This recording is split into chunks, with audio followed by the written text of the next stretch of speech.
शुभविवाह या मालिकेच्या 11 ऑक्टोबरच्या भागामध्ये आता मात्र भूमीने एका क्षणात आकाशच्या मेलेल्या आईची मदत घेत रागिणीचा बरोबर डाव हाणून पाडत आकाशला पुन्हा एकदा आपल्यावरती विश्वास ठेवायला भाग पाडलेला आहे। आता हे सगळं भूमीने कसं केलंय हे या व्हिडिओमध्ये पाहूया। इकडे आता ज्या वेळेला रागिणी विनेगर पिते त्यावेळेला आकाश म्हणतो, हे काय घडलंय सगळं, म्हणजे ह्या पाण्याच्या बॉटलमध्ये विनेगर कुणी ठेवलं असेल। यावरती रागिणी सांगते, अरे कुणी हे मुद्दाम नाही केलेलं आहे, म्हणजे कसं आहे ना, चुकून हे भूमीकडून घडलं असेल, पण त्याबद्दल इतका विचार करायची काही गरजच नाहीये। म्हणजे मी एक गोष्ट सांगू का, या सगळ्यामध्ये भूमी मुद्दाम करणाऱ्यातली नाहीये असं म्हटल्यावरती मग मात्र आकाश म्हणतो, आई जरी हे मुद्दाम झालं नसलं तरी सुद्धा ही गोष्ट चुकीच्या ह्याने घडणं सुद्धा तुझ्यासाठी किती हानिकारक होऊ शकते कळतंय ना। यावरती रागिणी म्हणते, अरे हो रे, म्हणजे डॉक्टरांनी मला सांगितलंय की शुगर आणि डायबिटीज यांच्या इन्सुलिनच्या गोळ्या चालू असताना विनेगरचे कोणतेही पदार्थ खाणं म्हणजे जीवाला धोकादायक आहे। म्हणजे या सगळ्यामध्ये विनेगरचे पदार्थ सुद्धा चालत नाहीत, मी तर अख्खी विनेगर पिऊन टाकलं असतं मग, असं म्हणत आता इकडे रागिणी आकाशच्या डोक्यामध्ये नको नको ते भरवत असते, जेणेकरून आकाश चिडावा आणि आकाश चिडून भूमीवरती रागवावा। आणि घडतं सुद्धा तसंच। इकडे आकाश म्हणतो, नाही मी भूमीला जाब विचारणार, असं म्हणत आकाश आता इकडे रागारागात भूमीला जाब विचारण्यासाठी निघून पण जातो। तोपर्यंत रागिणी स्वतःवरतीच खूप खुश होते आणि आता या सगळ्यामध्ये रागिणी स्वतःशीच विचार करायला लागते की बरं झालं मला पौर्णिमाने वेळेतच आणून हे सगळं सांगितलं होतं। आणि त्यावेळेला ती पौर्णिमा तिकडे येते आणि रागिणी म्हणते, बरं झालं तू मला वेळेतच सगळं सांगितलंस आणि फ्लॅशबॅक मध्ये नक्की पौर्णिमाने काय कारस्थान केलेलं आहे हे आपल्याला सांगितलं जातं। या सगळ्यामध्ये आता मात्र इकडे ज्या वेळेला आजी आकाशला समजवत असते त्यावेळेला पौर्णिमाने ऐकलेलं असतं की आजी आकाशला सांगत आहे की आपल्या घराण्याची रीत नाहीये बायकांच्या अंगावरती ओरडणं, आणि तू जे काही केलंस ना त्यामुळे आता मात्र बायकोच्या अंगावरती ओरडून तू खूप मोठी चूक केलेस, तू भूमीची माफी माग। त्यावेळेला आकाशने बोललेलं असतं की हो आजी मी माफी मागेन, पण आता सध्या आम्ही सगळेजण रागारागात आहोत, म्हणजे आम्ही दोघंही रागात आहोत, त्यामुळे सध्या तरी वादाविवाद होतील, त्यामुळे मी निवांतपणे तिला समजवेन। ही गोष्ट ऐकून पौर्णिमाने रागिणीला सांगितलेली असते आणि रागिणी म्हणते, बरं झालं वेळेतच तू मला ही गोष्ट सांगितल्यामुळे मला सगळं समजलं आणि या सगळ्यामध्ये मी त्या दोघांच्या मधलं भांडण निवांत होण्याच्या आधीच त्याच्यामध्ये तेल अजून ओतलेलं आहे आणि या सगळ्यामध्ये दोघांनाही चांगलंच पेटवून दिलेलं आहे। दोघांच्या मधलं भांडण कधीही संपायलाच नको आणि दोघांच्या मधलं भांडण न संपता सतत दोघांच्या मध्ये दुरावा राहील याची मी अचूक काळजी घेईन, असं म्हणत आता इकडे रागिणी बरोबर डाव साधत असते। तोपर्यंत इकडे आता भूमी सांगत असते की काका हे बघा, म्हणजे जर का वॉचमन काकांना सांगत असते अजून कोणी ती बाई दिसली तर लगेचच मला बोलवा। आणि ती विचार करत असेल कोण आहे ही बाई, म्हणजे आता मला कळतच नाहीये की ही बाई आमच्याशी काय वैर ठेवून आहे आणि तांडेलची बायको तर नसेल ना ती, असा विचार करत आता इकडे भूमी विचार करत असतानाच आकाश तिकडून खाली रागारागात यायला लागतो आणि त्याच वेळेला आता मात्र तो भूमीला म्हणतो, भूमी मला तुझ्याशी महत्वाचं बोलायचं आहे। भूमी म्हणते काय, यावरती मग मात्र आता इकडे आकाश म्हणतो, भूमी मला तुला एक गोष्ट सांगायची आहे की या सगळ्यामध्ये तू विनेगरची पाण्याच्या बॉटलमध्ये विनेगर का ठेवलंस। यावरती भूमी म्हणते, आकाश अरे ऐक ना, मी का पाण्याच्या बॉटलमध्ये विनेगर ठेवेन, मी काही वेडी आहे का, या सगळ्यामध्ये पाण्याच्या बॉटलमध्ये विनेगर मी नाही ठेवलं, कारण या सगळ्यामध्ये ज्या वेळेला इकडे आता गोष्ट घडली की आपल्याकडे आला होता हे रिपेअर करणारा, तो रिपेअर करणारा ज्या वेळेला आला त्यावेळेला त्याच्या हातून विनेगरची बॉटल फुटली आणि ते विनेगर मी फेकून दिलं, कारण त्यात काच होत्या। तो खरं तर या सगळ्यामध्ये ती बॉटलमध्ये विनेगर भरून ठेवत होता, पण मी ती बॉटल फेकून दिली, असं म्हटल्यावर ती आकाश म्हणतो, मग त्या पाण्याच्या बॉटलमध्ये विनेगर आलं तरी कुठून। त्यावरती आकाश म्हणतो, हे बघ हे सगळं तुझं हलगर्जीपणामुळे झालंय आणि हे सगळं आत्याच्या जीवावरती बेतलं असतं, म्हणजे या सगळ्यामध्ये आईला किती त्रास झाला असता तुला कळतंय का। या सगळ्यामध्ये आता मात्र आईच्या जीवाला सुद्धा धोका असता। यावरती आता भूमी सांगते, आकाश अरे असं काय करतोयस, मी का हे सगळं करीन, घरच्यांच्या जीवासोबत खेळण्याचा मी का प्रयत्न करीन। यावरती आता मात्र इकडे आकाश म्हणतो, घरच्यांच्या नाही, तू फक्त आणि फक्त आईच्या जीवाशी खेळण्याचं करत आहेस। या सगळ्यामध्ये तू आईच्या जीवाशी खेळतेस, इतकंच नाही तर तू आईला त्रास देण्यासाठी हे सगळं करतेस, असं म्हणत इकडे आता चिडलेला आकाश खूप चिडतो आणि भूमीचं काही ऐकून घ्यायलाच तयार नसतो। त्यावरती भूमी म्हणते, आकाश तू माझ्यावरती अशा प्रकारचे आरोप नाही करू शकत। आकाश म्हणतो, हो भूमी, आणि हा गलगजीपणा जर का असाच होत राहिला तर। यावरती भूमी म्हणते, तर काय। यावरती आकाश म्हणतो, तर मी तुझ्याशी बोलणं पूर्णपणे बंद करेन, असं म्हणत आता इकडे आकाश खूपपणे आता भूमीशी रूडली वागत असतो आणि त्या सगळ्यामध्ये भूमी त्याला समजवत असते, पण तो काही ऐकायला तयार नसतो। वरून हे सगळं रागिणी पाहते आणि ती पौर्णिमाला म्हणत असते, बघितलंस, या सगळ्यामध्ये आपण आता जे काही केलेलं आहे ते सगळं कामयाब होत आहे, या भूमीचा बरोबर खात्मा झालेला आहे, असं म्हणत दोघी जणी एन्जॉय करत असतात।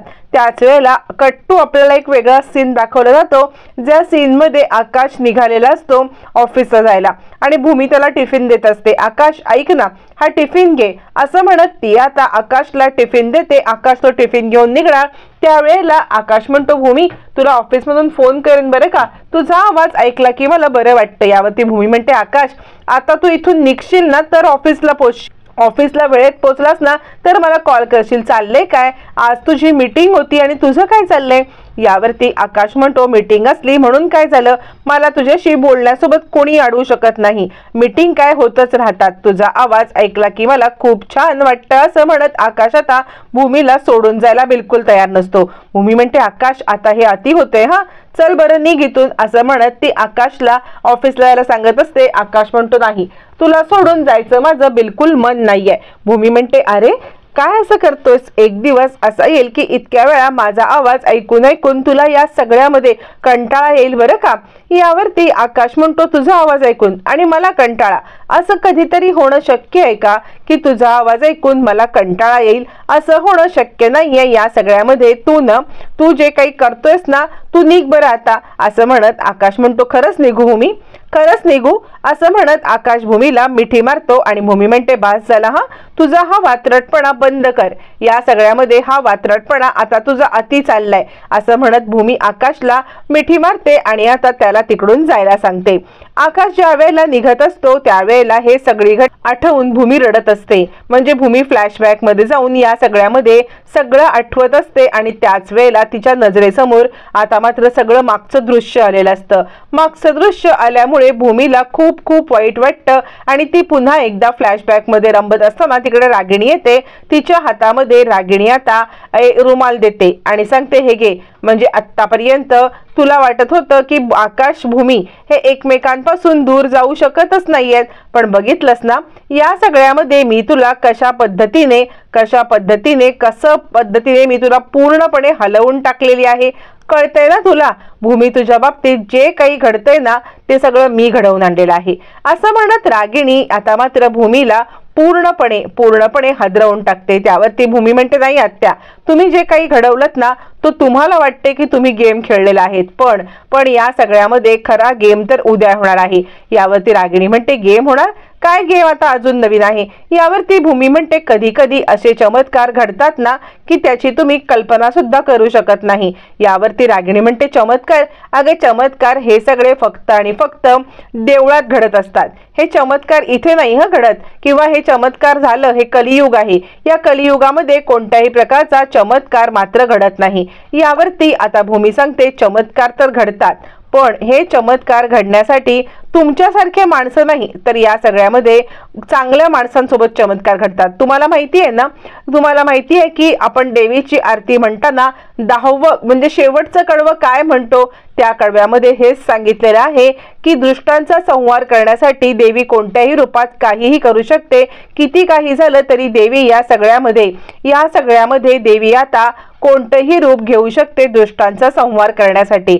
तसंच तुमच्या बाबतीत होणार आहे, तुम्ही फक्त उद्याची वाट वाट बघा, उद्या मी काय करते ते, असं म्हणत भूमीने आता रागिणीला एक प्रकारे इशारा दिलेला असतो. आणि काहीही झालं तरी या सगळ्यामध्ये आता मात्र ती देवी आईची प्रार्थना करते, जे आमच्यामध्ये गैरसमज आहेत ते गैरसमज सगळे दूर होऊ दे. आता तोपर्यंत दुसरा दिवस उजाडतो. दुसरा दिवस उजाडल्यावरती इकडे आता रागिणी आणि आकाश हे दोघं जण ऑफिसला निघालेले असताना रागिणी आकाशला थांबवते. आकाशला थांबून रागिणी म्हणते, थांब आकाश, मला तुझ्याशी महत्वाचं बोलायचं आहे. म्हणजे हे सगळं जरा अति होतंय हा. तू या सगळ्यामध्ये भूमीच्या बाबतीत जे काही वागतोयस ते मला पटत नाहीये. म्हणजे कसं आहे ना, तू भूमीशी बोलायचंच बंद केलंस. यावरती आता आकाश म्हणतो, आई तू या विषयावरती आत्ता तरी विषय काढू नकोस, कारण कसं आहे ना, मला असं वाटतंय सध्या तरी आपण या विषयावरती काहीही नको बोलायला, कारण या विषयावरती बोलणं म्हणजे आपण ना पुन्हा आपला टाइम वेस्ट करतोय. वेळ आली की मी बोलेन या विषयावरती, असं म्हणत आकाश तो विषय टाळतो आणि आता ऑफिसला जायला निघतो.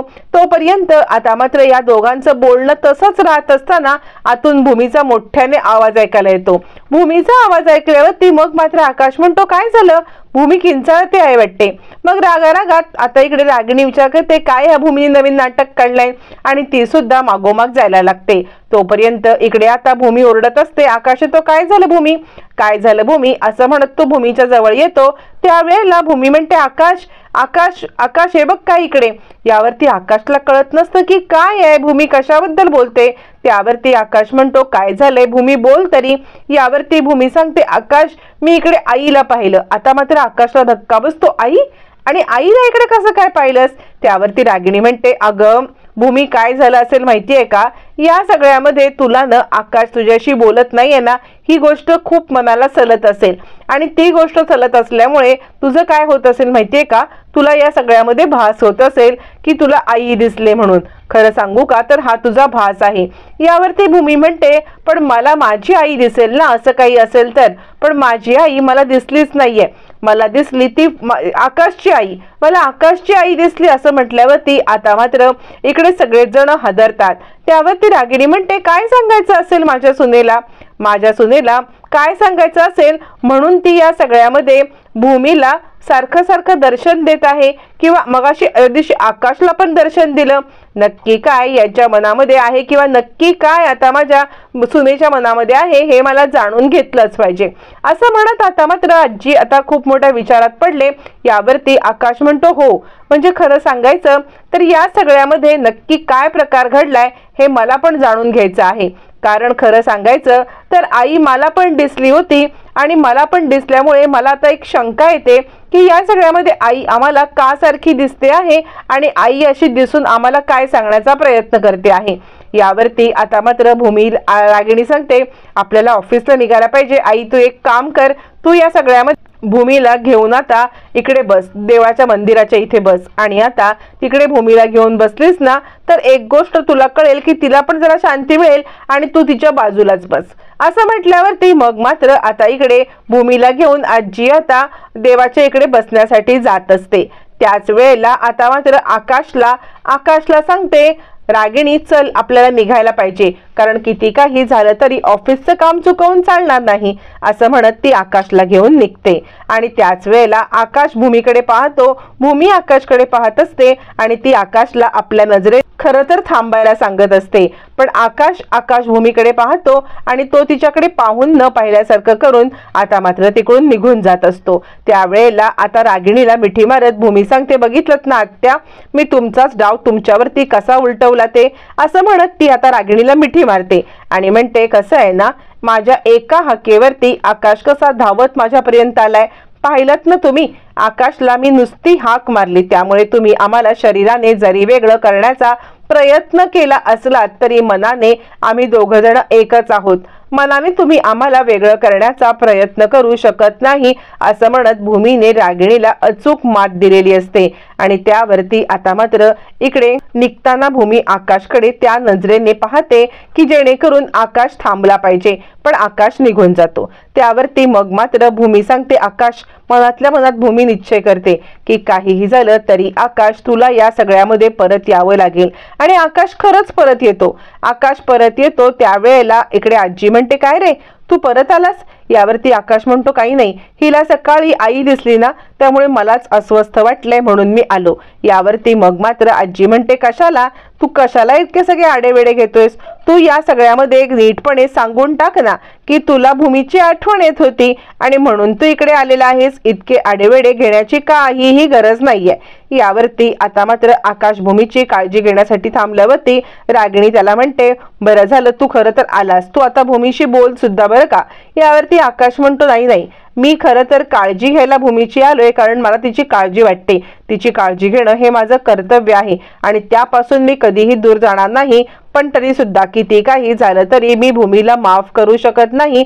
मी तिच्याशी अबोला तसाच ठेवणार, तिची काळजी घेणार पण अबोला ठेवणार. असं म्हणत रागिणी एक प्रकारे सिक्युअर करते की काहीही झालं तरी हे दोघं एकत्र यायला नकोत. पण त्याच वेळेला भूमीचे प्रयत्न मात्र हे चालू असतात की काहीही झालं तरी आकाशला आपल्याशी बोलतं करायचं. आणि भूमी आकाशला सांगते, आकाश बोल ना, तू माझ्याशी बोलत नाहीस तर या सगळ्यामध्ये मला खूप खूप खूप वाईट वाटते. असं म्हणत ती आकाशला मनवण्याचा पटवण्याचा प्रयत्न करत असते. भूमी तिच्या प्रयत्नामध्ये यशस्वी होणार का हे येणाऱ्या भागातच कळणार आहे.